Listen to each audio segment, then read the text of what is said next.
എല്ലാവർക്കും welcome back to Wings academy's class. നമ്മൾ ഇന്ന് പഠിക്കാൻ പോണത് +1 കമ്പ്യൂട്ടർ സയൻസിലെ 4th ചാപ്റ്റർ ആയിട്ടുള്ള principles of programming and problem solving എന്ന് പറഞ്ഞ ചാപ്റ്റർ ആണ്. അപ്പൊ നമ്മൾ ഈ ചാപ്റ്റർ നന്നായിട്ട് പഠിച്ചിട്ടുണ്ട്. ഇനി നമുക്ക് അതിൽ കുറച്ച് പ്രീവിയസ് ഇയർ ആയിട്ടുള്ള ഷുവർ ക്വസ്റ്റ്യൻസ് ആണ് നമ്മൾ ഡിസ്കസ് ചെയ്യാൻ പോണത്. അപ്പൊ ഇതെന്താണ് ഈ principles of programming and problem solving? ആ പേര് കേൾക്കുമ്പോൾ തന്നെ നമുക്കറിയാം അല്ലെ, ഒരു പ്രോഗ്രാം ഉണ്ട്, ആ പ്രോഗ്രാമിനെ നമ്മൾ എന്ത് ചെയ്യും? സോൾവ് ചെയ്യും. അത്രേ ഉള്ളൂ. ആ സോൾവ് ചെയ്യുമ്പോൾ നമ്മൾ ഫോളോ ചെയ്യണം കുറച്ച് സ്റ്റെപ്സ്, ആ സ്റ്റെപ്സിന്റെ കുറച്ച് എക്സ്പ്ലനേഷൻ. അപ്പോൾ ഈ ചാപ്റ്റർ ആ ചാപ്റ്റർ തന്നെ എന്താണ്? നമ്മളെ ഫേസസ് ഇൻ പ്രോഗ്രാമിംഗ് ആണ്. ഈ ക്വസ്റ്റ്യൻ നോക്കിയേ, name the steps involved in problem solving. Problem solving എന്ന് പറഞ്ഞാൽ എന്താ? പ്രോബ്ലം ചെയ്യൽ തന്നെ. നമ്മൾ പ്രോബ്ലത്തിനെ സോൾവ് ചെയ്യാൻ നമ്മൾ എന്ത് പറയാം? പ്രോബ്ലം സോൾവിംഗ് എന്ന് പറയാം. നമ്മൾ പ്രോഗ്രാമിംഗ് അല്ലെ ഫേസ് ഇൻ പ്രോഗ്രാമിംഗ് എങ്ങനെ വേണമെങ്കിലും ചോദിക്കാം അവർക്ക്. അപ്പൊ നോക്കിയേ, ആദ്യത്തെ സ്റ്റെപ്പ് ആണെന്ത്? Problem identification. നമുക്ക് എന്ത് പ്രശ്നം ഉണ്ടെങ്കിലും നമ്മൾ എന്ത് ചെയ്യും? അതിനാദ്യം എന്ത് ചെയ്യണം? ഐഡന്റിഫൈ ചെയ്യണം. അതേപോലെ തന്നെയാണ് കമ്പ്യൂട്ടർ സയൻസിലും. നമുക്ക് എന്ത് പ്രോഗ്രാം ചെയ്യണമെങ്കിലും നമ്മൾ ചെയ്യാൻ പോണ പ്രോഗ്രാമിനെ നമ്മൾ എന്ത് ചെയ്യും? ആദ്യം തന്നെ ഐഡന്റിഫൈ ചെയ്യും. അതായത് ഫോർ എക്സാമ്പിൾ ഫോർ എക്സാമ്പിൾ എന്ന് പറയുമ്പോൾ നമുക്ക് രണ്ട് നമ്പേഴ്സിനെ തമ്മിൽ കൂട്ടണം. ഇപ്പൊ ഞാൻ പറയാണ് 1 + 2 രണ്ട് നമ്പർ ആണല്ലേ. ഈ രണ്ട് നമ്പേഴ്സും തമ്മിൽ കൂട്ടണമെങ്കിൽ എനിക്ക് എന്ത് പറയാം?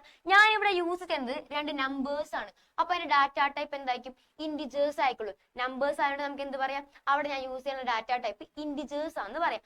അതേപോലെ തന്നെ ഇവിടെ എനിക്ക് സമ്മ് കാണണം. അപ്പൊ ഞാൻ എന്താ? ഈ രണ്ട് വേരിയബിൾസ് ആയിട്ട് എയും ബി ആയിട്ട് വിചാരിച്ചു. അപ്പൊ ഞാൻ എന്ത് ചെയ്തു? അതിനൊരു ഇക്വേഷൻ ഫോം ചെയ്തത് a + b. അതായത് ഇത്രേ ഉള്ളൂ. നമ്മൾ ഫസ്റ്റ് സ്റ്റെപ്പിൽ നമ്മൾ എന്ത് ചെയ്യും? പ്രോബ്ലം ഐഡന്റിഫിക്കേഷൻ ചെയ്യും. ആ സ്റ്റെപ്പിൽ നമ്മൾ എന്ത് ചെയ്യും? നമ്മൾ യൂസ് ചെയ്യണം നമ്മളുടെ ഓപ്പറേഷന്റെ ഏതൊക്കെ നമ്മൾ യൂസ് ചെയ്യണം ഓപ്പറേറ്റേഴ്സ് ഏതാന്ന് നോക്കും. അതായത് നമ്മൾ യൂസ് ചെയ്യണം സിംബൽസ് ഏതൊക്കെയാണ്, നമുക്ക് ഏത് ടൈപ്പ് ഡാറ്റയാണ് വേണ്ടത്, ഇന്റ് ആണോ ഫ്ലോട്ട് ആണോ, നമ്മൾ അതിൽ യൂസ് ചെയ്യുന്ന ഇക്വേഷൻസ്, അങ്ങനെയുള്ള എല്ലാ കാര്യങ്ങളും നമ്മൾ എന്ത് ചെയ്യും? ജസ്റ്റ് ഒന്ന് ഐഡന്റിഫൈ ചെയ്ത് വെക്കും മനസ്സിന്റെ അകത്ത്. അതിന് നമുക്ക് എന്ത് പറയാ? പ്രോബ്ലം ഐഡന്റിഫിക്കേഷൻ എന്ന് പറയാം. അതാണ് ഇതിന്റെ ഫസ്റ്റ് സ്റ്റെപ്പ്. സെക്കൻഡ് സ്റ്റെപ്പ് തൊട്ടാണ് കുറച്ച് അങ്ങോട്ട് എക്സ്പ്ലനേഷൻ നമുക്ക് എക്സ്പ്ലെയിൻ ചെയ്ത് പഠിക്കാനുള്ളത്. സെക്കൻഡ് സ്റ്റെപ്പ് എന്താണ്? Preparing algorithms and flow charts. ഇവിടെ നോക്കിയേ, preparing algorithms and flow charts. Algorithm എന്ന് പറഞ്ഞാൽ എന്താ? ഞാൻ പറയട്ടെ ഒരു എക്സാമ്പിൾ. നിങ്ങൾ ഇപ്പൊ കമ്പ്യൂട്ടർ സയൻസ് പരീക്ഷ എഴുതാൻ പോവുകയെന്ന് വിചാരിക്കും. അതിനൊരു അൽഗോരിതം ഉണ്ടാക്കാൻ പറഞ്ഞു. എങ്ങനെയൊക്കെ നമ്മൾ അൽഗോരിതം എഴുതാം? എപ്പോഴും അൽഗോരിതത്തിന്റെ സ്റ്റെപ്പ് ബൈ സ്റ്റെപ്പ് ആയിട്ട് നമ്മൾ അൽഗോരിതത്തിൽ എപ്പോഴും റെപ്രസെന്റ് ചെയ്യാം. സ്റ്റെപ്പ് 1 എപ്പോഴും സ്റ്റാർട്ട് ആയിക്കൊള്ളൂ. ഇപ്പൊ ഞാനിപ്പോ കമ്പ്യൂട്ടർ സയൻസ് പരീക്ഷ എഴുതാൻ പോണു. അപ്പൊ എനിക്ക് എന്ത് പറയാ? സ്റ്റെപ്പ് 2 എന്ത്? അത് നമ്മൾക്ക് പേര് എഴുതി കൊടുക്കാൻ പറയാം. സ്റ്റെപ്പ് 3 എന്താ? ക്ലാസ് എഴുതാം. സ്റ്റെപ്പ് 3 എന്താ? നമ്മളെ ഫസ്റ്റ് ക്വസ്റ്റ്യൻ എന്താണോ അത് റീഡ് ചെയ്യാം. സ്റ്റെപ്പ് 4 എന്ത് പറയാം? നമ്മൾ ക്വസ്റ്റ്യൻ എഴുതിക്കാൻ നമുക്ക് ആൻസർ എഴുതാൻ പറയാം. അങ്ങനെ നമ്മൾ എന്ത് കാര്യം ചെയ്യണ്ടെങ്കിലും ആ കാര്യത്തിന് സ്റ്റെപ്പ് ബൈ സ്റ്റെപ്പ് ആയിട്ട്, അതായത് ഈച്ച് സ്റ്റെപ്പ് നമ്മൾ എന്ത് ഡിഫൈൻ ചെയ്ത് സ്റ്റെപ്പ് 1 സ്റ്റെപ്പ് 2 അങ്ങനെ സ്റ്റെപ്പ് ബൈ സ്റ്റെപ്പ് ആയിട്ട് എഴുതണേനാണ് നമ്മൾ എന്ത് പറയാ? അൽഗോരിതം എന്ന് പറയാം. അതായത് step by step representation of a problem. അതായത് ഒരു പ്രോബ്ലത്തിനെ എങ്ങനെ സ്റ്റെപ്പ് ബൈ സ്റ്റെപ്പ് ആയിട്ട് നമുക്ക് പറയാൻ പറ്റും, അതിന് നമ്മൾ എന്ത് പറയും? അൽഗോരിതം എന്ന് പറയും. ഇവിടെ നോക്കിയേ, രണ്ടാമത്തെ സ്റ്റെപ്പ് അപ്പ് എന്നാണ് preparing algorithms and flow charts. നമുക്ക് ആ സ്റ്റെപ്പ് നോക്കാട്ടോ. അപ്പൊ നമ്മൾ രണ്ടാമത്തെ സ്റ്റെപ്പ് ആണ് എന്ത്? Algorithm. Okay, it is a step by step procedure to solve a problem. ഒരു പ്രോബ്ലത്തിനെ സോൾവ് ചെയ്യാനായിട്ടുള്ള സ്റ്റെപ്പ് ബൈ സ്റ്റെപ്പ്. അതായത് ഇപ്പൊ നമുക്ക് എന്താണ്? ഞാൻ എന്ത് ചെയ്തു? പച്ചക്കറി കടയിൽ പോകാൻ പോകണം. അപ്പൊ ഞാൻ പച്ചക്കറി കടയിൽ പോകണമെങ്കിൽ എനിക്ക് ഒരു അൽഗോരിതം ഉണ്ടാകും. ഞാൻ എങ്ങനെ ഉണ്ടാകും? സ്റ്റെപ്പ് 1 പച്ചക്കറി കടയിൽ പോകണം, സ്റ്റെപ്പ് 2 പച്ചക്കറി വാങ്ങണം, സ്റ്റെപ്പ് 3 എന്ത് ചെയ്യണം? അവിടെ തിരിച്ചു പോരണം. അങ്ങനെ സ്റ്റെപ്പ് ബൈ സ്റ്റെപ്പ് ആയിട്ട് എന്ത് ചെയ്യണം? എന്റെ പ്രോബ്ലത്തെ ഞാൻ എന്ത് ചെയ്യാൻ പോണു? സോൾവ് ചെയ്യാൻ പോണു. അതിനെന്ത് പറയാം? അൽഗോരിതം എന്ന് പറയാം. നോക്കിയപ്പാ, it is a step by step procedure to solve a problem. ഒരു പ്രോബ്ലത്തിനെ സോൾവ് ചെയ്യാനായിട്ടുള്ള സ്റ്റെപ്പ് ബൈ സ്റ്റെപ്പ്, അതിന് നമുക്ക് എന്ത് പറയാം? അൽഗോരിതം എന്ന് പറയാം. ഈ അൽഗോരിതത്തിന് തന്നെ പിക്ചോറിയൽ റെപ്രസെന്റേഷൻ ആണ് എന്ത്? Flow chart. നമ്മൾ അങ്ങനെ അൽഗോരിതം ചെയ്താ നമ്മൾ വേർഡ്സിൽ എഴുതി വെക്കും.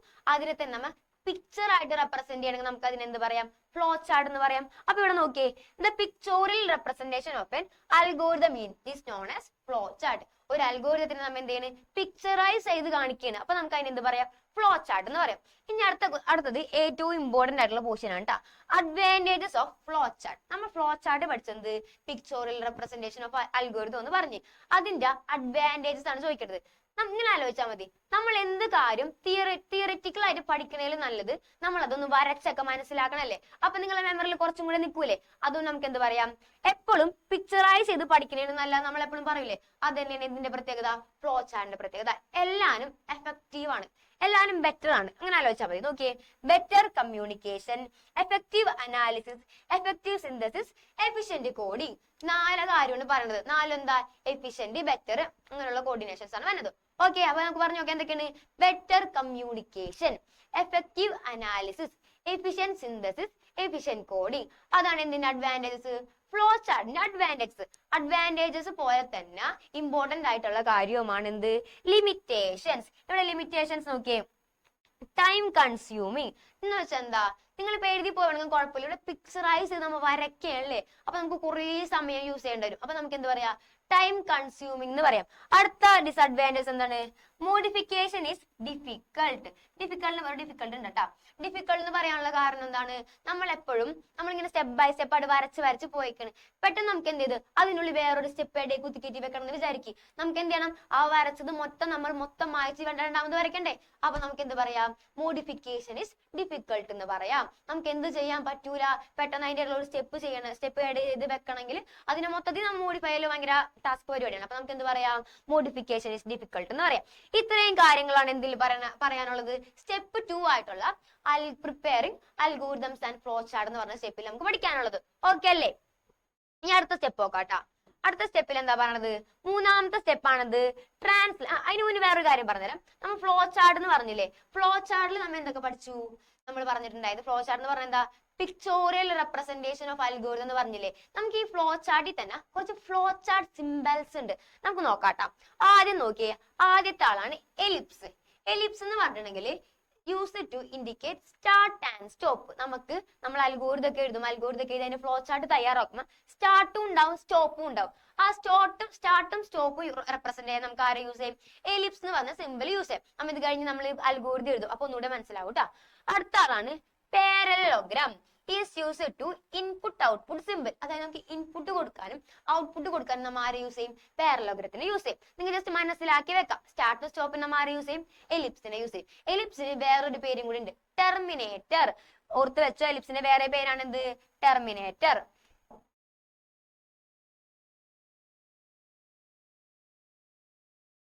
പിന്നെ പഠിച്ചതാണ് ആര്, പാരലോഗ്രാം. പാരലോഗ്രാം എന്തിനുള്ളത്, ഇൻപുട്ടും ഔട്ട്പുട്ടും. നമ്മൾ ഇൻപുട്ട് ആയിട്ടുള്ള ഫംഗ്ഷൻസ് കൊടുക്കാനും ഔട്ട്പുട്ട് ചെയ്യാനും ആരെ യൂസ് ചെയ്യും, നമ്മൾ പാരലോഗ്രത്തിന് യൂസ് ചെയ്യും. പിന്നെ പഠിക്കുന്ന ആളാണ് rectangle. Rectangle is used to processing step. Processing step എന്ന് പറയുമ്പോൾ ഇങ്ങനെ ആലോചിച്ചാൽ മതി, നമ്മൾ അൽഗോരിതത്തിൽ യൂസ് ചെയ്യുന്ന ഇക്വേഷൻസ്. ഇപ്പൊ നമുക്ക് സം കാണാനുള്ള ഒരു അൽഗോരിതം തയ്യാറാക്കണമെങ്കിൽ നമുക്ക് എന്ത് പറയാം, sum equal to a plus B, അല്ലെങ്കിൽ sum equal to z plus set, എന്ത് വേണമെങ്കിലും കൊടുക്കാല്ലേ. അങ്ങനെ ഇക്വേഷൻസ് ഒക്കെ കൊടുക്കുന്ന സാധനമാണ് എന്ത്, റെക്ടാങ്കിൾ. അതിന് നമുക്ക് എന്ത് പറയാം, rectangle is used to represent processing step. Processing സ്റ്റെപ്പിനെ റെപ്രസെന്റ് ചെയ്യാൻ നമ്മൾ ആരെ യൂസ് ചെയ്യും, റെക്ടാങ്കിൾ യൂസ് ചെയ്യും. അടുത്ത ആളാണ് റോംബസ്. റോംബസ് എന്ന് പറഞ്ഞാൽ ഡിസിഷൻ സിമ്പിൾ ആണ്, അല്ലെങ്കിൽ കണ്ടീഷൻസ്.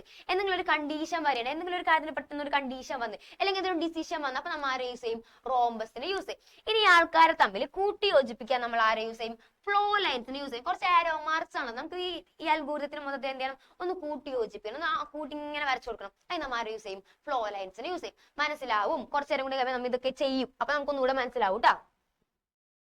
അടുത്ത നോക്കിയേ, what is the use of, previous ഒരു ക്വസ്റ്റ്യൻ ആണ്, എപ്പോഴും ചോദിക്കാറുള്ള ക്വസ്റ്റ്യൻ ആണ് കേട്ടോ.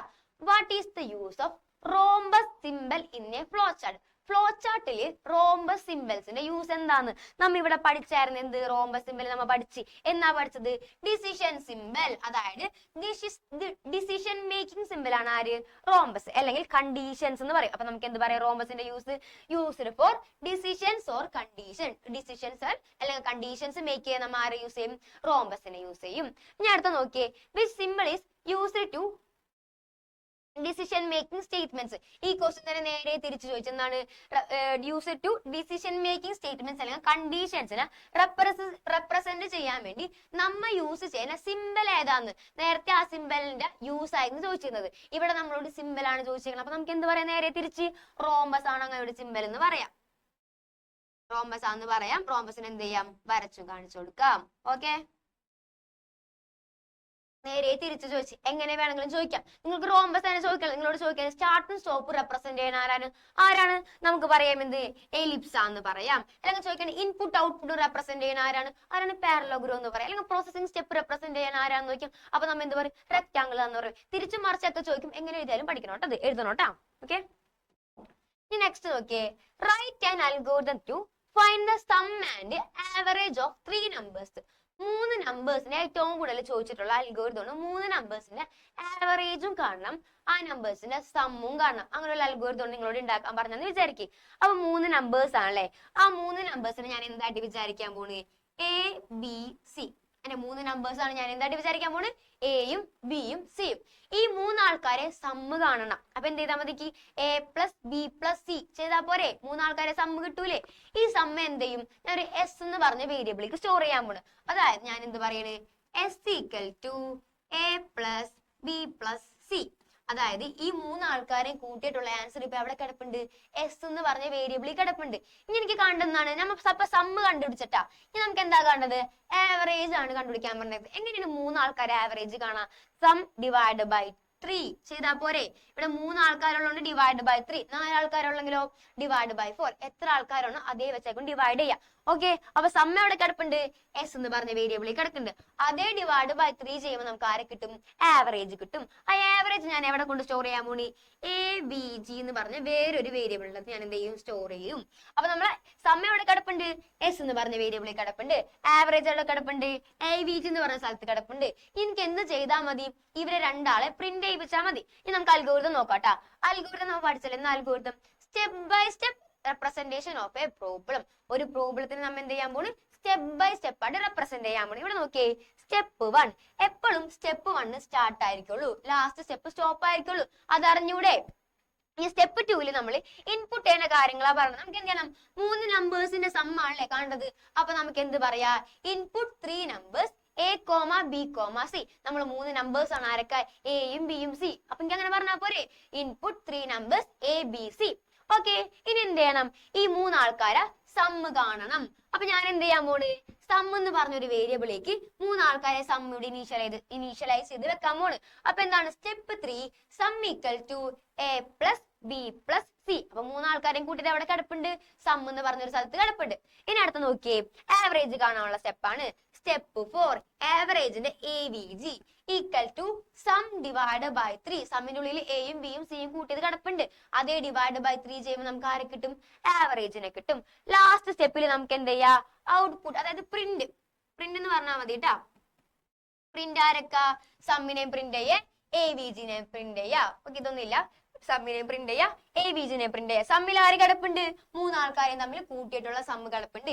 എ ബി ജിയിൽ ആര് കിടപ്പുണ്ട്, ആവറേജ് കിടപ്പുണ്ട്. ഇവർ രണ്ടാളെയും എന്ത് ചെയ്യാം, പ്രിന്റ് ചെയ്യാം. അത്രല്ലേ പറഞ്ഞിട്ടുള്ളൂ. എന്താ പറഞ്ഞേക്കണത്, find the sum and average of 3 numbers. നമ്മളിപ്പോ കണ്ടുപിടിച്ച് ആവറേജ് പ്രിന്റ് ചെയ്തിട്ടുണ്ട്, സമ്മും പ്രിന്റ് ചെയ്തിട്ടുണ്ട്. ലാസ്റ്റ് നമുക്ക് എന്ത് ചെയ്യാം, സ്റ്റോപ്പ് ചെയ്യാം. ലാസ്റ്റ് സ്റ്റെപ്പിൽ നമ്മൾ എന്ത് ചെയ്തു, സ്റ്റോപ്പ് ചെയ്തു. അത്ര ഉള്ള എന്ത്, ഒരു അൽഗോരിതം നമ്മൾ എന്ത് ചെയ്തു. അപ്പൊ നമ്മൾ എന്തൊക്കെ ചെയ്തത്, സ്റ്റാർട്ട് ചെയ്തു, മൂന്ന് നമ്പേഴ്സിനെ ഇൻപുട്ട് ചെയ്തു, മൂന്ന് നമ്പേഴ്സിന്റെ സം എടുത്തു, സം ഡിവൈഡ് ബൈ 3 ചെയ്തപ്പോ ആവറേജ് കിട്ടി, രണ്ടിനും പ്രിന്റ് ചെയ്യിപ്പിച്ച് സ്റ്റോപ്പ് ചെയ്തു. അത്രയും നമ്മൾ ചെയ്തിട്ടുള്ളൂ. ഓക്കെ അല്ലേ, ചോദിക്കാറുണ്ട് കേട്ടാ. അടുത്ത ക്വസ്റ്റ്യൻ നോക്കിയേ, ഇതിന്റെ തന്നെ ഫ്ലോ ചാർട്ട് വരയ്ക്കാൻ പറഞ്ഞെന്ന് വിചാരിക്കും. അപ്പൊ നമുക്ക് നോക്കട്ടെ എങ്ങനെ ഫ്ലോ ചാർട്ട് വരയ്ക്കാന്ന്. ഇപ്പൊ ഇവിടെ അൽഗോരിതം മാത്രം എഴുതാൻ പറ്റും, നമ്മൾ ഫ്ലോ ചാർട്ട് വരയ്ക്കാൻ പറഞ്ഞത് ജസ്റ്റ് ഒന്ന് വിചാരിക്കും. സ്റ്റാർട്ട് നമുക്ക് നോക്കാതെ, ഫ്ലോ ചാർട്ട് സിംബൽസ് നമ്മൾ പഠിച്ച്. സ്റ്റാർട്ട് ടു സ്റ്റോപ്പ് എവിടെ റെപ്രസെന്റ് ചെയ്യാ, എലിപ്സിലാണ് റെപ്രസെന്റ് ചെയ്യുക. അപ്പൊ ഞാൻ എന്ത് ചെയ്യാൻ പോണ്, ഇവിടെ സ്റ്റാർട്ട് ടു സ്റ്റോപ്പ് ഇട്ടാ. സ്റ്റാർട്ട് ഞാൻ എന്ത് റെപ്രസെന്റ് ചെയ്യാൻ പോണ്, ഇങ്ങനെ ഒരു സാധനത്തിൽ റെപ്രസെന്റ് ചെയ്ത് സ്റ്റാർട്ട്. എന്നിട്ട് ഞാൻ ആരെ വെച്ചാ കണക്ട് ചെയ്ത്, നമ്മുടെ പറഞ്ഞെന്തല്ലേ എന്ത് കണക്റ്റേഴ്സ് ആരായിരുന്നു, ഫ്ലോ ലൈൻസ് ആയിരുന്നല്ലേ. ഇത് ഇങ്ങനെ കുറച്ച് ആരോ മാർക്സ് ആയിരുന്നു. അപ്പൊ നമുക്ക് എന്താ ഇതിനെ കണക്ട് ചെയ്യാനായിട്ട് ഇവിടെ ഒരു ആരോ മാർക്ക് കൊടുക്കുക, ഫ്ലോ ലൈൻസിന് കൊടുത്ത്. അടുത്ത step okay, input 3 numbers A B C. അപ്പൊ ഇൻപുട്ട് ചെയ്യാനായിട്ട് നമ്മൾ അവിടെ പഠിച്ചിരുന്നത് ഇൻപുട്ട് ഓപ്പറേഷനും ഔട്ട്പുട്ട് ഓപ്പറേഷനും ആരാണ് യൂസ് ചെയ്തേ, ഇൻപുട്ട് ചെയ്യാൻ നമ്മൾ ആരെ പഠിച്ചത്, ഇൻപുട്ട് ഔട്ട്പുട്ടിന് നമുക്ക് പാരലോഗ്രാം ഉണ്ട്. അപ്പൊ നമുക്ക് അവിടെ കൊടുക്കാം കേട്ടാ, പാരലോഗ്രാമത്തിന് കൊടുക്കാം. പാരലോഗ്രാം കൊടുക്കാൻ പോണു ഞാൻ. എന്നിട്ട് അതിന്റെ ഉള്ളിൽ എന്താ പറയാ, ഇൻപുട്ട് നമ്മൾ മൂന്ന് നമ്പേഴ്സ് ആരൊക്കെയായിരുന്നു, input A comma B comma C. നമ്മളെ മൂന്ന് നമ്പേഴ്സ് ആണ് ആരൊക്കെ, എയും ബിയും സി. ഇനി എന്താ പറയുന്നത്, sum equal to A plus B plus C. അതായത് പ്രോസസിംഗ് ആണ്. ഞാൻ പറഞ്ഞില്ലേ പ്രോസസിംഗ് സ്റ്റെപ്പിൽ ആരെയൊക്കെ, റെക്ടാങ്കിളിലാണ് നമ്മൾ യൂസ് ചെയ്യാം, ഇക്വേഷൻസ് ആണ്. അപ്പൊ നമുക്ക് വീണ്ടും ഫ്ലോ ലൈൻസ് വെച്ച് കണ്ട് ആരെ കണക്ട് ചെയ്യാം, നമ്മൾ റെക്ടാങ്കിളിനെ കണക്ട് ചെയ്യാം. എന്നിട്ട് അതിന്റെ ഉള്ളിൽ എന്ത് പറയാം, സം ഈക്വൽ ടു, സം എവിടെ കിടപ്പുണ്ട്, A plus B plus C. ഇവരെ മൂന്നാളെ കൂട്ടിയിട്ട് നമുക്ക് എന്തിന്റെ ഉള്ളിൽ റെപ്രസെന്റ് ചെയ്യാൻ പറ്റും, സം എന്ന് പറഞ്ഞ വേരിയബിളിന്റെ ഉള്ളിൽ റെപ്രസെന്റ് ചെയ്യാൻ പറ്റും. ഓക്കെ, ഇപ്പൊ നമ്മൾ എന്ത് ചെയ്തു, മൂന്ന് നമ്പേഴ്സ് നമ്മൾ ഇൻപുട്ട് ചെയ്തു. ഇനി നമുക്ക് എന്ത് ചെയ്യണം, മൂന്നാമത്തെ സ്റ്റെപ്പ് എന്ന് പറയുമ്പോൾ എന്താണ്, sum is equal to A plus B plus C. അതായത് നമ്മൾ എന്ത് ചെയ്യാൻ പോണ്, ഇനി നമുക്ക് ഇക്വേഷൻസ് കൊടുക്കാൻ വേണ്ടി sum is equal to A plus B plus C equations കൊടുക്കാൻ നമ്മൾ എന്ത് പ്രോസസിംഗ് എന്ന് പറയും അല്ലേ. അത് എവിടെയാണ് നമ്മൾ കണ്ടേക്കുന്നത്, റെക്ടാങ്കിളിന്റെ ഉള്ളിലാണ്. റെക്ടാങ്കിൾ എന്തിനുള്ളിൽ പ്രോസസിംഗ് സ്റ്റെപ്പ് ആണ്, അതായത് ഇക്വേഷൻസ് കൊടുക്കാനാണ്. അപ്പൊ നമുക്ക് എന്ത് പറയാ, ഫ്ലോ ലൈൻസ് വെച്ച് നമ്മൾ കണക്ട് ചെയ്ത് sum is equal to A plus B plus C അത് എന്തിന്റെ ഉള്ളിൽ കൊടുത്തു, റെക്ടാങ്കിളിന്റെ ഉള്ളിൽ കൊടുത്തു. ഇനി അടുത്ത സ്റ്റെപ്പ് എന്താണ്, average equal to sum by 3 അതും ഒരു ഇക്വേഷൻ ആണ്. അപ്പൊ നമുക്ക് എന്തിന്റെ ഉള്ളിൽ തന്നെ കൊടുക്കാം, റെക്ടാങ്കിളിന്റെ ഉള്ളിൽ തന്നെ കൊടുക്കുക. ഇവിടെ ഞാൻ എന്ത് പറയും, average is equal to sum divide by 3.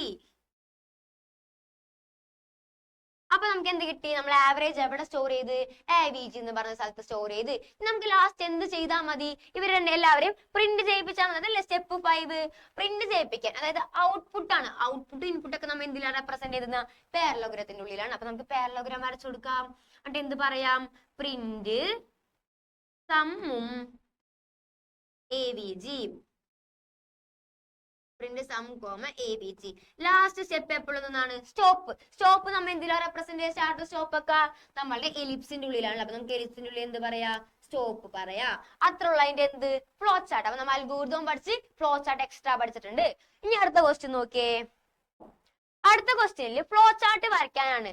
Draw a flow chart to find the area of a rectangle. ഒരു റെക്ടാങ്കിളിന്റെ ഏരിയ കണ്ടുപിടിക്കാനായിട്ടുള്ള ഫ്ലോ ചാർട്ട് വരയ്ക്കാനാണ് പറഞ്ഞേക്കുന്നത്. അൽഗോരിതം ഫ്ലോ ചാർട്ട് ആണ് ചോദിച്ചേക്കുന്നത്. അപ്പൊ നമുക്ക് ആദ്യം ഇങ്ങനെ തിങ്ക് ചെയ്യാട്ടോ. റെക്ടാങ്കിൾ, ആ റെക്ടാങ്കിൾ എന്തൊക്കെയുണ്ട്, ലെങ്ത് ഉണ്ട്, ബ്രെഡ്ത്ത് ഉണ്ട്. അപ്പൊ നമുക്ക് എന്ത് പറയാം, റെക്ടാങ്കിൾ ലെങ്ത്തും ഉണ്ട് ബ്രെഡ്ത്തും ഉണ്ട്. അപ്പൊ നമ്മൾ എന്തൊക്കെയാണ് ഇൻപുട്ട് ചെയ്യേണ്ടത്, ലെങ്ത്തും ബ്രെഡ്ത്തും ആയിക്കോളും നമ്മൾ എന്ത് ചെയ്യേണ്ടത്, ഇൻപുട്ട് ചെയ്യേണ്ടത്. എങ്ങനെയാണ് ഏരിയ കണ്ടുപിടിക്കുക, ഏരിയയുടെ A is equal to L into B അല്ലെ. നമുക്കറിയാം എങ്ങനെ കണ്ടുപിടിക്കാം, ലെങ്ത് ഇൻറ്റു ബ്രെഡ്ത്ത് ചെയ്യുമ്പോൾ നമുക്ക് എന്ത് കിട്ടും, ഏരിയ കിട്ടും. അത്രയും കാര്യങ്ങൾ നമുക്ക് വേണ്ടുള്ളൂ അല്ലെ. അപ്പൊ നമുക്ക് എന്തൊക്കെ പറയാം, സ്റ്റെപ്പ് 1 എപ്പോഴും സ്റ്റാർട്ട് ആയിക്കൊള്ളൂ. ആരൊക്കെയാണ് നമ്മൾ ഇൻപുട്ട് ചെയ്യേണ്ടത്, ലെങ്ത്തിനെയും ബ്രെഡ്ത്തിനെയും ഞാൻ എല്ലും ബി ആയിട്ട് റെപ്രസെന്റ് ചെയ്യാൻ പോകണം. അപ്പൊ ഞാൻ എന്ത് പറഞ്ഞു, ഇൻപുട്ട് L, B. നമുക്ക് അടുത്ത സ്റ്റെപ്പ് നോക്കിയേ, A is equal to L into B. Area എങ്ങനെ കണ്ടുപിടിക്കാം, area is equal to length into breadth. അപ്പൊ ഞാൻ ഇവിടെ പറഞ്ഞത് area is equal to L into B. അതിന് മുന്നേ ഒരു കാര്യം നോക്കിയേ, സ്റ്റാർട്ട് എന്തിലാണ് റെപ്രസെന്റ് ചെയ്തത്, എലിപ്സിന്റെ ഉള്ളിലായിരുന്നു. ഇൻപുട്ട് ചെയ്യാൻ നമ്മൾ എന്തിന്റെ ഉള്ളിലായിക്കുള്ളൂ, പാരലോഗ്രാമിന്റെ ഉള്ളിലായിക്കുള്ളൂ. പിന്നെ പറഞ്ഞതാണ് area is equal to L into B. Area എങ്ങനെ നമ്മൾ റെപ്രസെന്റ് ചെയ്യാം, നമ്മൾ ഒരു റെക്ടാങ്കിൾ ഉള്ള റെപ്രസെന്റ് ചെയ്യാം. അപ്പൊ എല്ലാം കിട്ടി, ഏരിയ വരെയും കിട്ടി. ഇനി എന്ത് ചെയ്താൽ മതി, നമുക്ക് ഏരിയനെ പ്രിന്റ് ചെയ്താൽ മതി. ഏരിയ എവിടെ കിടപ്പുണ്ട്, ഏരിയന്റെ ഉള്ളിൽ കിടപ്പുണ്ട്. അപ്പൊ നമുക്ക് എന്ത് പറയാം, പ്രിന്റ് ഏരിയ. അപ്പൊ ഏരിയന്റെ ഉള്ളിൽ പ്രിന്റ് ഏരിയ എന്ന് പറയുമ്പോൾ ഈ ഏരിയന്റെ ഉള്ളിൽ ആര് കിടപ്പുണ്ട്, L into B കിടപ്പുണ്ട്. അതായത് നമ്മൾ ഏരിയ കിടപ്പുണ്ട്. അപ്പൊ അത് പ്രിന്റ് ചെയ്താൽ പോരെ. ലാസ്റ്റ് സ്റ്റെപ്പ് ആയിട്ട് നമുക്ക് എന്ത് പറയാം, സ്റ്റോപ്പ് പറയാം. ഇനി ഇതിന്റെ തന്നെ അൽഗോരിതം എഴുതാൻ പറഞ്ഞാൽ എന്താണ്, ഇതൊക്കെ തന്നെ സ്റ്റെപ്പ് ഇതുപോലെ ഒന്നും വരയ്ക്കണ്ട. നമുക്ക് എന്ത് ചെയ്താൽ മതി, ഇവിടെ സ്റ്റെപ്പ് 1 സ്റ്റെപ്പ് 2 എഴുതി പോയാൽ മതി. ഓക്കെ, സ്റ്റെപ്പ് 1 സ്റ്റെപ്പ് 2 എഴുതി പോയാൽ മതി. ഇതുപോലെ വരയ്ക്കൊന്നും വേണ്ട. അതാണ് അതിന്റെ എന്ത്, അൽഗോരിതം. ഇവിടെ ഫ്ലോ ചാർട്ട് മാത്രം ചോദിച്ചിട്ടുള്ളൂ. അൽഗോരിതം ആണെങ്കിൽ എന്ത് ചെയ്യാം, step 1 start, step 2 input L, B, step 3 area equal to L into B, step 4 എന്നാ പ്രിന്റ് ഏരിയ, സ്റ്റെപ്പ് 5 നമുക്ക് എന്ത് പറയാം, സ്റ്റോപ്പ് പറയാം. ഓക്കെ, അങ്ങനെ സ്റ്റെപ്പ് ബൈ സ്റ്റെപ്പ് ആയിട്ട് എഴുതി കൊടുക്കും. അതെന്താണ്, അൽഗോരിതം ആണ്. നമ്മൾ അതിനെ തന്നെ വരച്ചാണ് റെപ്രസെന്റ് ചെയ്യണമെങ്കിൽ നമുക്ക് അതിന് എന്ത് പറയാം, ഫ്ലോ ചാർട്ട് എന്ന് പറയാം. ഓക്കെ അല്ലേ. ഇത്രയും കാര്യങ്ങൾ. ഒരു സാധനം കൂടി ഉണ്ട്, draw a flow chart for print the numbers from 1 to 100. 1 തൊട്ട് 100 വരെ നിങ്ങൾക്ക് എന്തെങ്കിലും പ്രിന്റ് ചെയ്ത് പോകണം. ഇത് അത്യാവശ്യം ചോദിക്കാറുണ്ട് കേട്ടോ. 1, 2, 3 ഇങ്ങനെ പ്രിന്റ് ചെയ്ത് പോകണം. അതിനുള്ളൊരു ഫ്ലോ ചാർട്ട് തയ്യാറാക്കാനാണ് പറഞ്ഞേക്കണത്. ഓക്കെ, അപ്പൊ നമുക്ക് നോക്കാട്ടെ. ഇവിടെ നോക്കിയേ, ആദ്യത്തെ സ്റ്റെപ്പ് എന്താണ്, സ്റ്റാർട്ട് ആണ്. പിന്നെ നമ്മൾ പറയണ I is equal to 1. അതായത് നമ്മളെ ഫസ്റ്റ് നമ്പർ ആണ് I. ഫസ്റ്റ് നമ്പർ ആരാണ്, എപ്പോഴും 1 അല്ലേ. അപ്പൊ ഞാൻ പറയണത് I is equal to 1. ഞാൻ വെറുതെ കൊടുത്തു. അടുത്ത കണ്ടീഷൻ നോക്കിയേ, I less than or equal to 100. I 100-നെക്കാട്ടിലും ചെറുതോ ചെറുതോ അല്ലെങ്കിൽ ഈക്വൽ ടു 100 ആണെങ്കിൽ നമുക്ക് എന്ത് പറയാം, ഐനെ പ്രിന്റ് ചെയ്യാം. പ്രിന്റ് ഐ എത്രയായിരുന്നു, നമ്മൾ കൊടുത്ത I is equal to 1 എന്ന്. അപ്പൊ അവർ എന്ത് പ്രിന്റ് ചെയ്തു, 1നെ പ്രിന്റ് ചെയ്തിട്ട് ഈ 1നെ അവർ പ്രിന്റ് ചെയ്തു. ഇനി എന്താ പറഞ്ഞേക്കണത്, I is equal to I plus 1. I plus 1 എന്ന് പറഞ്ഞ എത്രയാണ്, I ഓൾറെഡി 1 ആണല്ലേ. 1 plus 1 ചെയ്യുമ്പോൾ എത്രയും, I എത്രയും 2 ആവും. I 2 ആണ്ട് ഇവിടെ വന്ന് കണ്ടീഷൻ ചെക്ക് എന്ത്, 2 less than or equal to 100. അപ്പൊ നമ്മളോട് ചോദിക്കുകയാണ് 2 100 100 ചെറുതോ ആണോന്ന്. അപ്പൊ എന്താണ്, ചെറുതാണല്ലേ. ചെറുതാണെങ്കിൽ എന്താവും, നമ്മൾ ട്രൂ സൈഡ് ആണ് ഇത്. യെസ് എന്ന് പറഞ്ഞിട്ടുണ്ടാ, അതായത് ഈ കണ്ടീഷൻ ശരിയാവേണമെങ്കിൽ ഇങ്ങനെ കറങ്ങിക്കൊണ്ടിരിക്കും. തെറ്റുമേക്കുള്ള ഇപ്പുറത്തേക്ക് പോവാട്ടാ. അപ്പൊ നമുക്ക് നോക്കാട്ടെ, രണ്ട് കണ്ടീഷൻ ശരിയാവും. നമ്മൾ എന്താ പറഞ്ഞേക്കണ, പ്രിന്റ് ഐ എത്രയെന്ന് ഇപ്പൊ 2 ആയിരുന്നു. അപ്പൊ 2 ഇവിടെ പ്രിന്റ് ചെയ്ത് എന്നിട്ട് വീണ്ടും ഈ സ്റ്റെപ്പിലേക്ക് പോകും. എന്ത് I is equal to I plus 1. I already 2 ആയിട്ടുണ്ടായിരുന്നു. അപ്പൊ ഐ എത്രയും 2 + 1. അപ്പൊ ഐ എത്രയും 3 ആവും. and ഇവിടെ വന്ന് നേരത്തെ ചെക്ക് ചെയ്ത പോലെ ചെക്ക് ചെയ്യും. 3 less than or equal to 100. So condition ശരിയാണ്. അപ്പൊ എന്നാ പറഞ്ഞത്, പ്രിന്റ് ഐ. അപ്പൊ എന്ത് പ്രിന്റ് ചെയ്യും, 3 പ്രിന്റ് ചെയ്യും. അത് കഴിഞ്ഞ് വീണ്ടും ഇവിടെ വരുന്നത് I is equal to I plus 1. I എത്രയും ഓൾറെഡി 3 ആയിരുന്നു. 3 + 1 ചെയ്യും ഐ എത്രയും 4 ആവും. and ഇവിടെ കണ്ടീഷൻ വന്ന് ചെക്ക് ചെയ്യും. കണ്ടീഷൻ ശരിയാവുമ്പോ വീണ്ടും എന്ത് ചെയ്യും, പ്രിന്റ് ഐ എത്രയാപ്പാ 4 എന്ന് പ്രിന്റ് ചെയ്യും. അങ്ങനെ ഈ ഐ പ്ലസ് 1 ഉള്ളതുകൊണ്ട് നമ്മൾ സ്റ്റെപ്പ് എന്ത് ചെയ്യും, ഇൻക്രിമെന്റ് ചെയ്ത് പോകും. ഇൻക്രിമെന്റ് ചെയ്ത് 99 വരെ പ്രിന്റ് ചെയ്തിട്ടാ. അടുത്ത ചെയ്യാൻ പോണ് ഐ പ്ലസ് 1 ചെയ്ത് ഐ എത്രയപ്പാ ഐ 99 ആയി. അത് കഴിഞ്ഞ് ഐ പ്ലസ് 1 ചെയ്തപ്പോ 99 + 1 എത്രയായി 100 ആയി. 100 ആയിട്ട് ഇവിടെ വന്ന് കണ്ടീഷൻ ചെക്ക് ചെയ്യുന്നത് 100 less than or equal to 100 check ചെയ്യുമ്പോ എന്താണ് ലെസ് ദാൻ 100 100നേക്കാളും ചെറുതോ ഈക്വലോ ആണോന്ന്. അപ്പൊ ആദ്യം ചെക്ക് ചെയ്യണ ചെറുതാണോന്നാണ്. അപ്പൊ ചെറുതല്ല. പിന്നെ ചെക്ക് ചെയ്യുമ്പോൾ ഈക്വൽ ആണോ, അപ്പൊ ഈക്വൽ ആണ്. ഈക്വൽ ആകുമ്പോ കണ്ടീഷൻ ശരി, ഏതെങ്കിലും ഒരു കണ്ടീഷൻ ശരിയായ പോലെ. അപ്പൊ കണ്ടീഷൻ ശരിയായിട്ടുണ്ട്. കണ്ടീഷൻ ശരിയായാലും എന്താ പറഞ്ഞേക്കണത്, പ്രിന്റ് ഐ പ്രിന്റ് ചെയ്യാൻ പറഞ്ഞ ഐ എത്രയെന്ന് 100. അപ്പൊ 100 വരെയും പ്രിന്റ് ചെയ്തിട്ടാ. അത് കഴിഞ്ഞ് ഇങ്ങാട് പോകുമ്പോ 100 ഓൾറെഡി 100 ആണ്. ഐ എന്ന് പറഞ്ഞ 100 ആണ്. 100 + 1 ചെയ്യുമ്പോ നമ്മൾ ഐയുടെ വാല്യൂ എത്രയും 101 ആയല്ലേ. 101 ആയിട്ട് ഇവിടെ വന്ന് കണ്ടീഷൻ ചെക്ക് ചെയ്യാൻ പോണെന്ത് 101 less than or equal to 100. 101 ചെറുതോ ഈക്വലോ ആണോന്ന്. അപ്പൊ കണ്ടീഷൻ എന്താണ്, തെറ്റാണല്ലേ. 101 100നേക്കാട്ടിലും ചെറുതുമല്ല ഈക്വലുമല്ല. അപ്പൊ നമുക്ക് എന്ത് പറയാം, കണ്ടീഷൻ തെറ്റി. കണ്ടീഷൻ തെറ്റിയാലാണ് ഈ നോ സൈഡിക്ക് പോവാൻ. എന്നാ നോയിൽ പറഞ്ഞേക്കുന്നത് സ്റ്റോപ്പ് ചെയ്യാനായിട്ട്. അപ്പൊ അവിടെ വെച്ച് നിർത്തിക്കോളും. ഓക്കെ, അത്ര ഉള്ള എന്ത് 100 നമ്പേഴ്സിനെ പ്രിന്റ് ചെയ്യാൻ. ഇത്രയും സ്റ്റെപ്സ് നിങ്ങൾ പഠിച്ചാൽ മാത്രം മതി. ഓക്കെ, എന്തൊക്കെയാണ് പഠിക്കേണ്ടത് നിങ്ങള്, നമുക്ക് എന്തൊക്കെ പഠിക്കണം, നിങ്ങൾ ഇത്രയും പഠിച്ചാൽ മതി. എന്ത് ഈ I less than or equal to 100 എന്ന് പറഞ്ഞൊരു കണ്ടീഷൻ ഉണ്ട്. അതിനടിയിൽ അത് ശരിയായാലും എന്ത് ചെയ്യണം, പ്രിന്റ് ചെയ്യിപ്പിക്കണം. പ്രിന്റ് ചെയ്തിട്ട് എന്തും ചെയ്യണം, ഇൻക്രിമെന്റും ചെയ്യണം. ആ നമ്പറിന് എന്ത് ചെയ്യണം, ഇൻക്രിമെന്റ് ചെയ്യണം. അതായത് I is equal to I plus 1 അല്ലെങ്കിൽ I is equal to I plus plus അങ്ങനെ ഇൻക്രിമെന്റ് ചെയ്യിപ്പിക്കണം. ഈ കണ്ടീഷൻ തെറ്റും എന്ത് ചെയ്യാ, സ്റ്റോപ്പ് ചെയ്യാ. അത്രയും ആലോചിച്ചാൽ മതി. ഓക്കെ, ഈ നോക്കിയേ 100 നമ്പേഴ്സിനെ പ്രിന്റ് ചെയ്യാൻ പറഞ്ഞുകൊണ്ട് അവരെത്ര ഇവിടെ 100 നമ്പേഴ്സ് 1 തൊട്ട് 100 വരെ പ്രിന്റ് ചെയ്യാൻ പറഞ്ഞുകൊണ്ട് അവരെന്ത് ചെയ്ത് ഈ I less than or equal to 100 എന്ന് കൊടുത്ത് നിങ്ങളോട് പറയേണ് 100 തൊട്ട് 50 വരെയുള്ള നമ്പേഴ്സ് ആണ് പ്രിന്റ് ചെയ്യാൻ പറഞ്ഞാന്ന് വിചാരിക്കും. അപ്പൊ ഈ കണ്ടീഷൻ എങ്ങനെ മാറും, I less than or equal to 50 എന്ന് വരും. അത്രയുള്ള ഡിഫറൻസ്. ഓക്കെ, എത്ര നമ്പേഴ്സ് ആണോ പ്രിന്റ് ചെയ്യാൻ വന്നത് അതായിരിക്കണം കണ്ടീഷനിൽ കൊടുക്കേണ്ടത്. ഇവിടെ 100 നമ്പേഴ്സ് ആയതുകൊണ്ട് I less than or equal to 100 എന്ന് കൊടുത്ത്, 50 നമ്പേഴ്സ് ആണെങ്കിൽ എന്ത് ചെയ്യും, I less than or equal to 50 എന്ന് കൊടുക്കും. 10 നമ്പർ ആണെങ്കിലോ I less than or equal to 10 എന്ന് കൊടുക്കും. അത്രയുള്ള എന്ത്, അത്രയും ആലോചിച്ചാൽ മതി. ആ കണ്ടീഷൻസ് അതിനടിച്ച് മാറിക്കൊണ്ടിരിക്കും. ഓക്കെ, ട്രൂ സൈഡ് ഇത്, നോ സൈഡ് ഇത്. അതായത് ശരിയായില്ലെങ്കിൽ ഇങ്ങോട്ടും പോകും, ശരിയായില്ലെങ്കിൽ എന്ത് ചെയ്യാം, നിർത്താം, സ്റ്റോപ്പ് ചെയ്യാം. ഓക്കെ, നമ്മളെ കണ്ടീഷൻസ് ശരിയാവണ വരെ ഇങ്ങനെ ലൂപ്പായിട്ട് ഇങ്ങനെ വർക്ക് ചെയ്തുകൊണ്ടിരുന്നോളും. ഓക്കെ, ഞാൻ അടുത്ത് നോക്കാട്ടാ. ഓക്കെ, അപ്പൊ നമ്മ എന്തൊക്കെ പഠിച്ചിപ്പാ, നമ്മൾ എന്ത് ചെയ്തിപ്പാ, അൽഗോരിതം രണ്ടാമത്തെ സ്റ്റെപ്പായ preparing algorithms and flow charts വരെ നമ്മൾ പഠിച്ചിട്ടുണ്ട്. ഇനി അടുത്ത മൂന്നാമത്തെ സ്റ്റെപ്പാണ്, ഈ നമ്പറിങ്ങിന് ഒരു ചെറിയ ഡിഫറൻസ് ഉണ്ട് കേട്ടാ.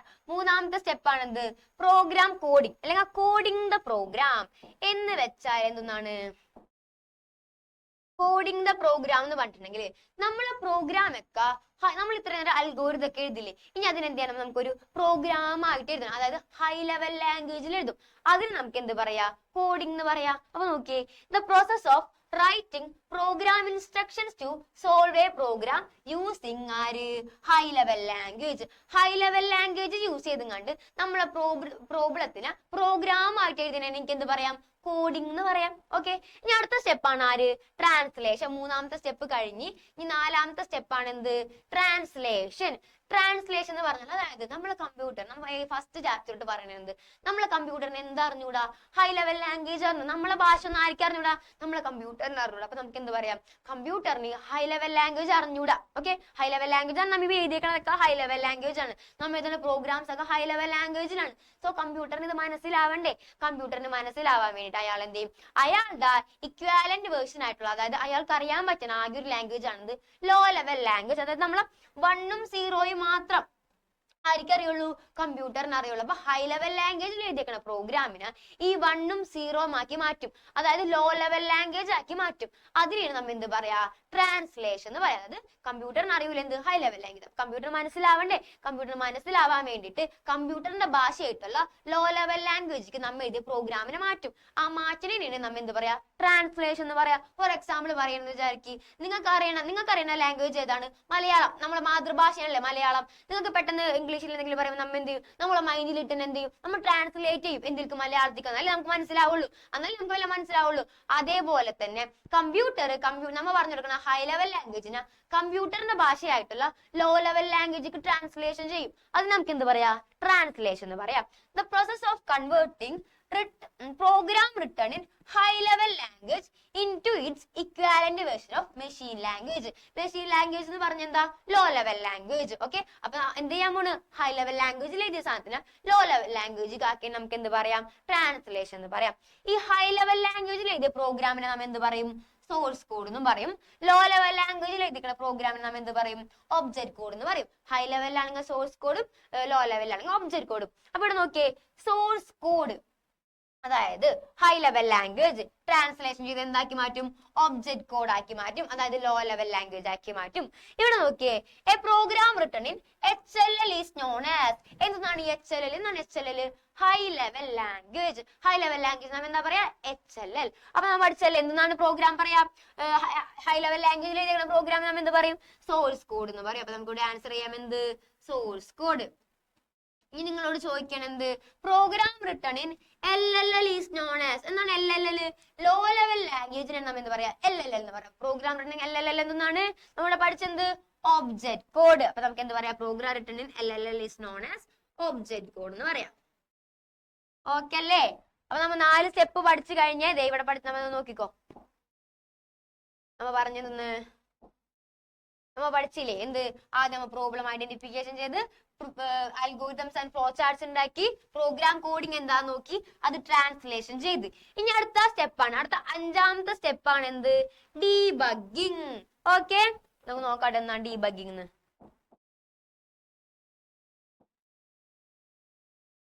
അതായത് നമ്മൾ മനുഷ്യന്മാരാണല്ലേ പ്രോഗ്രാം ചെയ്യണത്. സോ നമുക്ക് എന്ത് പറയാം? മനുഷ്യന്മാർ എഴുതിയ പ്രോഗ്രാം ആയതുകൊണ്ട് അതിൽ കുറെ എററുകളൊക്കെ ഉണ്ടാവും. ആ എററുകളൊക്കെ കണ്ടുപിടിച്ചിട്ട് ഡിറ്റക്ട് ചെയ്ത് നമുക്ക് എന്താണ് കറക്റ്റ് ചെയ്യണം.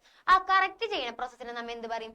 ഡീബഗ്ഗിങ് എന്ന് പറയും. അപ്പൊ നോക്കിക്കേ, the programming errors R known as Bugs. പ്രോഗ്രാമിൽ ഉണ്ടാവുന്ന എററുകൾ നമുക്ക് എന്ത് പറയാം?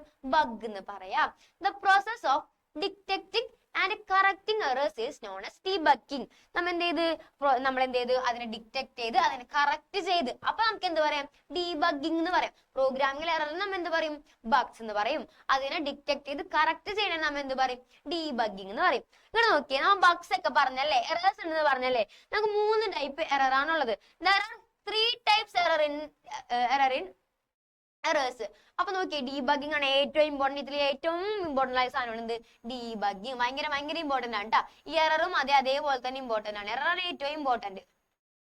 അപ്പൊ നോക്കിയേ, ആദ്യത്തെ എറർ ആണ് എന്ത്? Syntax error. ആദ്യത്തെ എറർ ആണ് എന്ത്? Syntax error. നമുക്ക് നോക്കാം. നമ്മൾ പഠിച്ച് സിന്റാക്സ് ഒക്കെ നമ്മൾ പഠിച്ചു കഴിഞ്ഞ കാര്യങ്ങളാണല്ലേ. അപ്പൊ നമ്മൾ സിന്റാക്സ് ഒന്നും ഫോളോ ചെയ്തില്ലെങ്കിൽ വരുന്ന എറർ ആണ് സിന്റാക്സ് എറർ. അതായത് നമുക്ക് കുറച്ച് റൂൾസ് ഒക്കെ ഉണ്ട്, കുറച്ച് സിന്റാക്സ് ഒക്കെ ഫോളോ ചെയ്യണം. എന്ത്? പ്രോഗ്രാം ചെയ്യണം. നമ്മൾ വലിയ പ്രോഗ്രാമേഴ്സ് അല്ലേ, അപ്പൊ നമ്മൾ അതൊക്കെ ഫോളോ ചെയ്യണം. അതൊന്നും ഫോളോ ചെയ്യാണ്ട് എന്തെങ്കിലും കാട്ടി ഉണ്ടാക്കി വെച്ച പ്രോബ്ലത്തിൽ ഉണ്ടാവണ എറർ ആണ് എന്ത്? Syntax error. അപ്പൊ നോക്കിയേ, errors which occur when the rules or syntax of the programming language are not followed. അതായത് നമ്മൾ സിന്റാക്സിന്റെ റൂൾസോ നമ്മൾ പ്രോഗ്രാമിംഗ് റൂൾസോ അല്ലെങ്കിൽ സിന്റാക്സോ ഫോളോ ചെയ്യാണ്ട് പ്രോഗ്രാം എഴുതുമ്പോണ്ടാവുന്ന എറർ ആണ് ആര്? Syntax error. ഇനി അടുത്ത എറർ ആണ് logical error. Logical errors are due to improper planning of program logic. നമ്മൾ പ്രോഗ്രാമിന്റെ ലോജിക്കില് ഉണ്ടാക്കിയ പ്രശ്നം നമ്മളെ proper planning ഇല്ലായ്മയാണ്.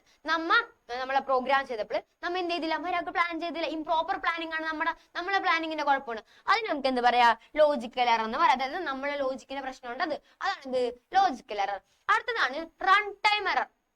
Run time error എന്ന് പറഞ്ഞാല് നമ്മൾ പ്രോഗ്രാം ചെയ്യുമ്പോൾ ഒന്നും ഒരു കുഴപ്പവും ഉണ്ടായില്ല, എറർ ഒന്നും ഉണ്ടായില്ല. പക്ഷെ നമ്മൾ എക്സിക്യൂഷന്റെ ടൈമിൽ, അതായത് നമ്മൾ പ്രോഗ്രാം റൺ ചെയ്യുന്ന ടൈമിലാണ് നമുക്ക് എന്ത് മനസ്സിലായത്, അതൊരു എറർ ആണെന്ന് മനസ്സിലായത്. അങ്ങനെ നമുക്ക് എന്ത് പറയാം, റൺ ടൈം എറർ എന്ന് പറയാം. അതിന്റെ എക്സാമ്പിൾ ഇമ്പോർട്ടന്റ് ആണ്, ഡിവിഷൻ ബൈ സീറോ. ഓക്കെ അല്ലെ? എറേഴ്സും പഠിച്ച് ഡീബഗിങ് എന്താണെന്നും പറഞ്ഞു.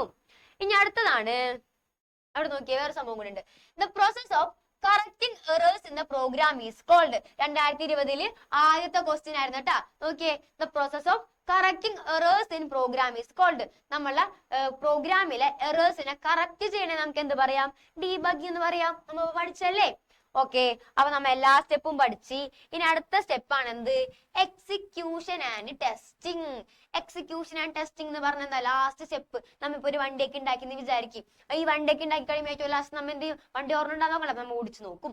അതേപോലെ തന്നെ നമ്മ എന്ത് ചെയ്യും, നമ്മളെ പ്രോഗ്രാം ഒക്കെ എഴുതി ട്രാൻസ്ലേറ്റ് ഒക്കെ ചെയ്ത് എററൊക്കെ മാറ്റി എല്ലാം സെറ്റ് ആക്കി വെച്ച് ഇനി നമുക്ക് എന്ത് ചെയ്യാൻ പോണം, അതിനെ റൺ ചെയ്ത് നോക്കണം. റൺ ചെയ്ത് നോക്കുമ്പോൾ നമുക്ക് റിസൾട്ട് ഒക്കെ കിട്ടണ്ടേ. ഞാൻ എന്ത് ചെയ്ത്, രണ്ട് നമ്പേഴ്സിന്റെ സമ്മൊക്കെ കൂട്ടണം, നമുക്ക് ലാസ്റ്റ് റൺ ചെയ്യുമെങ്കിൽ സമ്മൊക്കെ കിട്ടണ്ടേ. അതേപോലെ നമുക്ക് നമ്മ ഉണ്ടാക്കി വെച്ച പ്രോഗ്രാമിനെ റൺ ചെയ്യണ സ്റ്റെപ്പാണ് എന്ത്, എക്സിക്യൂഷൻ ആൻഡ് ടെസ്റ്റിംഗ്. അപ്പൊ നോക്കിയേ, running the program to process the test data that will produce known result. നമ്മ ഉണ്ടാക്കി വെച്ച്, നമ്മൾ ഓൾറെഡി പ്രോഗ്രാമിൽ ചെയ്ത് വെച്ചിട്ടുള്ള ടെസ്റ്റ് ഡാറ്റ ഒക്കെ റൺ ചെയ്ത് കണ്ട് നമുക്ക് എന്ത് വേണം, റിസൾട്ട് വേണം. അതിന് നമുക്ക് എന്ത് പറയാം, എക്സിക്യൂഷൻ ആൻഡ് ടെസ്റ്റിംഗ് എന്ന് പറയാം. ഏറ്റവും ഇത്രയുള്ള പ്രോഗ്രാമിന്റെ മെയിൻ സ്റ്റെപ്പ്. ഇനി ഏറ്റവും ലാസ്റ്റ് വേണമെങ്കിൽ ചെയ്താൽ മതി എന്താണ്, ഡോക്യുമെന്റേഷൻ. എന്താണ് ഈ ഡോക്യുമെന്റേഷൻ? ഞാനൊരു എക്സാമ്പിൾ പറഞ്ഞുതരാം. നമുക്കിപ്പോ മാത്സ് ഒക്കെ പഠിക്കണം, അല്ലെങ്കിൽ ടീച്ചറൊക്കെ അങ്ങനെ ചെയ്യുന്നത്, മാത്സ് ഒക്കെ പഠിക്കുന്ന ടൈമിൽ എന്ത് ചെയ്യും, ഈ പെട്ടെന്ന് ചില കാര്യങ്ങൾ, മാത്സ് ആ കെമിസ്ട്രി എന്ത് പഠിച്ചാലും പെട്ടെന്ന് ചില കാര്യങ്ങളൊന്നും ഓർമ്മയിൽ നിൽക്കൂല. അപ്പൊ ഞാൻ എന്ത് ചെയ്യും, എന്റെ ഭാഷയിൽ ഞാൻ എന്ത് ചെയ്യും, മലയാളത്തിൽ എഴുതി വെക്കും, ഇതെങ്ങനെ ചെയ്തപ്പോൾ കിട്ടിയത്, ഈ ഇക്വേഷൻ ഇവിടെ യൂസ് ചെയ്തിട്ടുണ്ട്. അങ്ങനെ എനിക്ക് കുറച്ചാൾ കഴിയും, എനിക്കിപ്പോ മനസ്സിലായിട്ടുണ്ട്, പക്ഷെ എനിക്ക് കുറച്ചാൾ കഴിയുമ്പോൾ ഒന്നും മനസ്സിലാവില്ല. അപ്പൊ ഞാൻ എന്ത് ചെയ്യും, എന്റെ ഭാഷയിൽ തന്നെ ഇങ്ങനെ എന്തെങ്കിലുമൊക്കെ എഴുതി വെച്ചു അവിടെ എഴുതി വെക്കും, എനിക്ക് മനസ്സിലാവാൻ വേണ്ടിയിട്ട്. അതേപോലെ നമ്മളെ പ്രോഗ്രാം എഴുതിയിട്ട് കുറച്ച് നാൾ കഴിയുമ്പോൾ, ലേറ്റർ യൂസിനാണിത്, കുറച്ചാൾ മനസ്സിലാവാൻ വേണ്ടി നമ്മൾ എന്ത് ചെയ്യും, അതിൻ്റെ ഒരു കാര്യങ്ങളൊക്കെ എഴുതി, കമന്റ്സ് ഒക്കെ എഴുതി ഡോക്യുമെന്റ് ചെയ്ത് വെക്കും. അതിനാണ് നമ്മൾ എന്ത് പറയാ, ഡോക്യുമെന്റേഷൻ എന്ന് പറയാം. രണ്ട് ടൈപ്പ് ഡോക്യുമെന്റേഷൻ ആണ് ഉള്ളത്. ഇന്റേണൽ ഡോക്യുമെന്റേഷൻ ഉണ്ട്, എക്സ്റ്റേണൽ ഡോക്യുമെന്റേഷൻ ഉണ്ട്. ഇന്റേണൽ ഡോക്യുമെന്റേഷൻ എന്ന് പറഞ്ഞാൽ നമ്മുടെ പ്രോഗ്രാമിൽ, അതായത് നമ്മൾക്ക് ഒരു കമ്പ്യൂട്ടർ സ്ക്രീൻ ഉണ്ടല്ലേ, ആ സ്ക്രീനിൽ നമ്മൾ എഴുതി വെച്ച പ്രോഗ്രാം ഇല്ലേ, ആ പ്രോഗ്രാമിന്റെ തൊട്ടടുത്ത് തന്നെ നമ്മൾ എന്ത് ചെയ്യും, കമന്റ്സ് ചെയ്ത് വെക്കും. നമ്മൾ രണ്ട് രീതിയിലുള്ള കമന്റ്സ് ഉണ്ട്, സിംഗിൾ ലൈൻ കമന്റ് ഉണ്ട്, മൾട്ടിപ്പിൾ ലൈൻ കമന്റ്. അതൊക്കെ നമ്മൾ വേറെ ചാപ്റ്റർ പഠിച്ചിട്ടുണ്ട്. അതേപോലെ പ്രോഗ്രാമിന്റെ അടുത്ത് തന്നെ നമ്മൾ എന്ത് ചെയ്യാൻ പോണ്, കമന്റ് എഴുതി വെക്കുക. ഇങ്ങനെ പ്രോഗ്രാമിന് തൊട്ടടുത്ത് തന്നെ നമ്മൾ എന്ത് ചെയ്യും, കമന്റ് എഴുതി വെക്കും. അങ്ങനെ എഴുതി വെക്കണേ നമുക്ക് എന്ത് പറയാം, ഇന്റേണൽ ഡോക്യുമെന്റേഷൻ എന്ന് പറയാം. അതായത് പ്രോഗ്രാമിന്റെ ഉള്ളിൽ ഇന്റേണൽ ആയിട്ട് നമ്മൾ എന്ത് ചെയ്യാൻ പോണ്, കാര്യങ്ങൾ എഴുതി വെക്കാൻ പോണ്. അപ്പൊ നമുക്ക് എന്ത് പറയാം, ഇന്റേണൽ ഡോക്യുമെന്റേഷൻ ആണെന്ന് പറയാം. അല്ലാണ്ട് വേറൊരു സാധനം, എക്സ്റ്റേണൽ ഡോക്യുമെന്റേഷൻ. അതായത് നമുക്ക് പുറത്തൊരു പേപ്പറിന്റെ അകത്ത്, ഒരു ഹാർഡ് കോപ്പിന്റെ അകത്ത് നമ്മൾ എന്ത് ചെയ്യും, കാര്യങ്ങളൊക്കെ എഴുതി വെക്കും. ഒരു എക്സ്റ്റേണൽ കോപ്പി ആയിട്ട് കീപ്പ് ചെയ്യാനായിട്ട്. ഇപ്പൊ ഞാനിപ്പോ ഒരു പുതിയ ഫാൻ വാങ്ങുമ്പോൾ അതിന്റെ ഒപ്പം എന്ത് കിട്ടും, യൂസർ മാനുവൽ ഒക്കെ കിട്ടൂല. ആ സ്വിച്ച് അമർത്തിയത് അത് വർക്കാം, ഇത് വർക്കാം, അങ്ങനെ കുറേ നമ്മൾ എന്ത് പുതിയ സാധനം വാങ്ങിയാൽ നമുക്ക് എന്ത് കിട്ടും, യൂസർ മാനുവൽ കിട്ടും. അതേപോലെ നമ്മൾ ഒരു പ്രോഗ്രാമിന്റെ ഒരു യൂസർ മാനുവൽ അഥവാ സിസ്റ്റം മാനുവൽ ഉണ്ടാക്കി വെക്കണേ നമുക്ക് എന്ത് പറയാം, അതായത് ഒരു ഹാർഡ് കോപ്പിന്റെ അകത്ത് നമ്മൾ എഴുതി വെക്കല്ലേ, അതിന് എനിക്ക് എന്ത് പറയാം, എക്സ്റ്റേണൽ ഡോക്യുമെന്റേഷൻ എന്ന് പറയാം. രണ്ട് ടൈപ്പ് ഡോക്യുമെന്റേഷൻസ് ഉണ്ട്, ഇന്റേണൽ ഉണ്ട്, എക്സ്റ്റേണൽ ഉണ്ട്. ഇന്റേണൽ എന്ന് പറയുമ്പോൾ എന്താ, അതിന്റെ ഉള്ളിൽ തന്നെ എഴുതി വെക്കും, പ്രോഗ്രാമിന്റെ ഉള്ളിൽ തന്നെ എഴുതി വെക്കും. എക്സ്റ്റേണൽ എന്ന് പറഞ്ഞാലോ പുറത്തൊരു ഹാർഡ് കോപ്പിയിൽ എഴുതി വെക്കും. അപ്പൊ നോക്കിയേ, writing comments in source code is known as internal documentation. Source code നമ്മൾ പഠിച്ചത് ഹൈ ലെവൽ ലാംഗ്വേജിൽ പ്രോഗ്രാം എത്ര പ്രോഗ്രാമിന്റെ ഒപ്പം എഴുതി വെച്ചാൽ എന്നാ internal documentation. It will help in debugging process and program modification at later stage. Debugging process എന്നാണ് നമ്മൾ എറർ കണ്ടുപിടിക്കലാണല്ലോ. അപ്പൊ നമ്മൾ ഓൾറെഡി നമുക്ക് മനസ്സിലാവുന്ന ഭാഷയിലേക്ക് എഴുതി വെച്ചേക്കല്ലേ, അപ്പൊ അതെന്താണ് ഡീബഗിങ്ങിനൊക്കെ നന്നായിട്ട് നമ്മളെ ഹെൽപ്പ് ചെയ്യും. പിന്നെ എന്താണ്, and program modification later stage. നമ്മൾ അതിന്റെ കാര്യങ്ങളൊക്കെ എഴുതി വെച്ചിട്ടുണ്ട്, പെട്ടെന്ന് മോഡിഫൈ ചെയ്യണമെന്നും നമുക്ക് പെട്ടെന്ന് ഒരു സ്റ്റെപ്പിലേക്ക് പെട്ടെന്ന് പോകണമെങ്കിൽ നമ്മൾ ഓൾറെഡി കാര്യങ്ങൾ നമുക്ക് മനസ്സിലാവുന്ന രീതിയിൽ എഴുതി വെച്ചേക്കണം. നമുക്ക് എന്താ പെട്ടെന്ന് അങ്ങോട്ട് അവിടെ പോയിട്ട് അവിടെ എന്താ ചെയ്താൽ മതി. അപ്പൊ നമുക്ക് എന്ത് പറയാം, help in debugging process and program modification at later stage.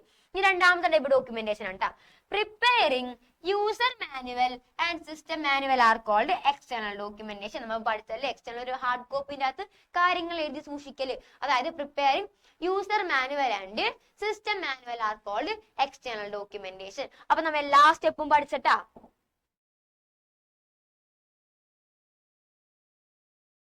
നോക്കിയേ, നമ്മൾ എന്ത് ചെയ്തു, പ്രോബ്ലം ഐഡന്റിഫിക്കേഷൻ ചെയ്തു, പിന്നെ അൽഗോരിതംസ് ആൻഡ് ഫ്ലോ ചാർട്ട്സ് ഉണ്ടാക്കി, പ്രോഗ്രാം കോഡിംഗ് എന്താന്ന് നോക്കി, അതിനെ ട്രാൻസ്ലേറ്റ് ചെയ്തു, and അതിന് ശേഷം എറർ ഒക്കെ കണ്ടുപിടിച്ച് ഡീബഗ്ഗിങ് ചെയ്തു, ലാസ്റ്റ് അതിനെ റൺ ചെയ്തു. അപ്പൊ എക്സിക്യൂഷൻ ആൻഡ് ടെസ്റ്റിംഗും കഴിഞ്ഞ് ഇപ്പൊ നമ്മൾ എന്തും ചെയ്തു, ഡോക്യുമെന്റേഷനും ചെയ്തു. ഇത്രയും ഫേസസ് ആണ് എന്തിനകത്തുള്ളത്, പ്രോബ്ലം സോൾവിങ്ങിനുള്ള ഫേസസ്. അപ്പൊ അല്ലെങ്കിൽ പ്രോഗ്രാമിംഗ്, ഫേസസ് ഇൻ പ്രോഗ്രാമിംഗ് അല്ലെങ്കിൽ ഫേസസ് ഇൻ പ്രോബ്ലം സോൾവിംഗ്, എങ്ങനെ വേണമെങ്കിലും ചോദിക്കാം. Steps involve in problem solving എങ്ങനെ വേണമെങ്കിലും ചോദിക്കട്ടെ അവർ. എന്ന് ചോദിച്ചാൽ ഇതന്നെ എഴുതി വെച്ചാൽ മതി. ഓക്കെ, ഇവിടെ ഇപ്പൊ ചോദിച്ചേക്കുന്ന ക്വസ്റ്റ്യൻ 3 മാർക്കിനുള്ള ക്വസ്റ്റ്യൻ, ഈ സ്റ്റെപ്പ് മാത്രം എഴുതി വെച്ചാൽ മതി, അതിന്റെ എക്സ്പ്ലനേഷൻ ഒന്നും വേണ്ട. ചിലപ്പോൾ 5 മാർക്കിന് ചോദിക്കും, സ്റ്റെപ്പ് എഴുതാൻ പറയും, അതിൽ ഏതെങ്കിലും ഇഷ്ടമുള്ള 3 എക്സ്പ്ലെയിൻ ചെയ്യാൻ പറയും. എങ്ങനെ എഴുതിയാലും എന്ത് ചെയ്യാം, നമുക്ക് തകർത്ത് എഴുതി വെക്കാം. ഓക്കെ, അപ്പൊ നമ്മൾ ഇത്രയും കാര്യങ്ങൾ പഠിച്ചിട്ടാ. ഇനി കുറച്ച് ക്വസ്റ്റ്യൻസും കൂടെ നോക്കിയാൽ മതി നമുക്ക്. ഇനി ലാസ്റ്റ് സ്റ്റെപ്പ് നോക്കിയേ. ലാസ്റ്റ് സ്റ്റെപ്പിൽ നമ്മൾ എന്ത് ചെയ്യാൻ പോണ്, വാട്ട് ഈസ് എൻ അൽഗോരിതം. നമ്മൾ പഠിച്ചെന്നാണ് algorithm. Algorithm is a step by step representation of a problem. നമ്മ പഠിച്ചാണ്. അടുത്ത നോക്കി, distinguish between logical error and syntax error. നമ്മ പഠിച്ചുള്ള എന്ത്, ലോജിക്കൽ എറർ എന്ന് പറഞ്ഞാൽ നമ്മളുടെ ഇംപ്രോപ്പർ പ്ലാനിങ്, നമ്മളെ പ്രോഗ്രാം ലോജിക്കിന്റെ പ്രശ്നമാണ് എന്ത്, ലോജിക്കൽ എറർ. ഇനി അടുത്ത സിന്റാക്സ് എറർ. സിന്റാക്സ് എറർ നമ്മൾ പഠിച്ചെന്ത്, സിന്റാക്സ് അതായത് പ്രോഗ്രാമിന്റെ റൂൾസോ സിന്റാക്സോ ഫോളോ ചെയ്തില്ലെങ്കിൽ പറയുന്നതാണ് ആര്, സിന്റാക്സ് എറർ. ഇനി അടുത്ത് നോക്കിയേ, ഒരു ക്വസ്റ്റ്യൻ ഉള്ളൂ. Which one of the following statements is incorrect. കുറച്ച് സ്റ്റേറ്റ്മെന്റ്സ് കൊടുത്തിട്ടുണ്ട് അവര്, അതിലേതാണ് ഇൻകറക്റ്റ്, അതായത് അതിൽ ശരിയല്ലാത്ത, ശരി ആവാതെ ഏതാണെന്നാണ് ചോദിച്ചേക്കണ്ടത്. അപ്പൊ ഒന്നാമത്തെ സ്റ്റേറ്റ്മെന്റ് നമുക്ക് ഓരോന്നോരോ നോക്കിപ്പോ. ഒന്നാമത്തെ എന്താണ്, syntax error occurs due to violation of rules or program language. Syntax error വരുന്നത് നമ്മൾ എന്തെങ്കിലും റൂൾസിലെ വയലേഷൻസോ അല്ലെങ്കിൽ പ്രോഗ്രാം ലാംഗ്വേജ് ഫോളോ ചെയ്തെങ്കിലോ ആണ് വരുന്നത്. കറക്റ്റ് ആണ് അല്ലെ, പ്രോഗ്രാം ലോജിക് ചെയ്തില്ലെങ്കിലോ അല്ലെങ്കിൽ നമ്മൾ റൂൾസ് പാലിച്ചില്ലെങ്കിലോ വരുന്നതാണ് ആര്, സിന്റാക്സ് എറർ. അപ്പൊ അത് കറക്റ്റ് ആണ്, കുഴപ്പമൊന്നുമില്ല. ഇനി അടുത്ത് നോക്കിയേ, incorrect punctuation is an example of syntax error.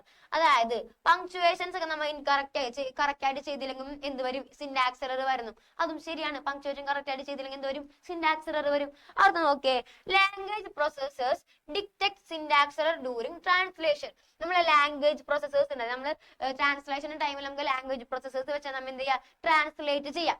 അതായത് നമ്മൾ high level language low level language ഒക്കെ എന്ത് വെച്ചിട്ടാ, ലാംഗ്വേജ് പ്രോസസ്സേഴ്സ് വെച്ചാൽ. അങ്ങനെ ട്രാൻസ്ലേഷൻ ടൈമിൽ എറേഴ്സ് ഉണ്ടെങ്കിൽ അവരെന്ത് ചെയ്യും, എറേഴ്സ് ഡിറ്റക്ട് ചെയ്യുന്നു. അത് കറക്റ്റാ, എറേഴ്സ് അവരെ ഡിറ്റക്ട് ചെയ്യുക, ട്രാൻസ്ലേഷൻ ടൈമിലാണ് ഡിറ്റക്ട് ചെയ്യുക. ഓക്കെ, എന്നിട്ട് എന്താ പറഞ്ഞത്, അടുത്ത് നോക്കിയേ. അപ്പൊ അതും കറക്റ്റാ, എല്ലാം കറക്റ്റ്, സി വരെയും കറക്റ്റ് ആണ്. ഇനി അപ്പൊ അതായിക്കോളെ എന്തായാലും റോങ്.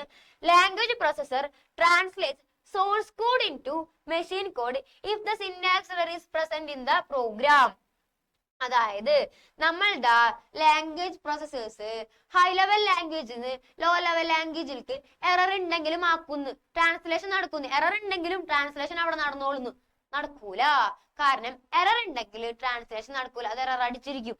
ഓക്കെ, അപ്പൊ നമുക്ക് എന്ത് പറയാം, language processes translate source code into machine code even if the syntax error present in the program. എന്ന് പറയുന്നത് എന്താ, തെറ്റാണ്. സിന്റാക്സ് എറർ ഉണ്ടെങ്കിൽ എന്ത് നടക്കൂല, അവിടെ ട്രാൻസ്ലേഷൻ നടക്കൂല. അപ്പൊ എന്തുന്നാ ഇൻകറക്റ്റ് ആയിട്ടുള്ളത്, ഡി ആണ് ഇൻകറക്റ്റ് ആയിട്ടുള്ളത്.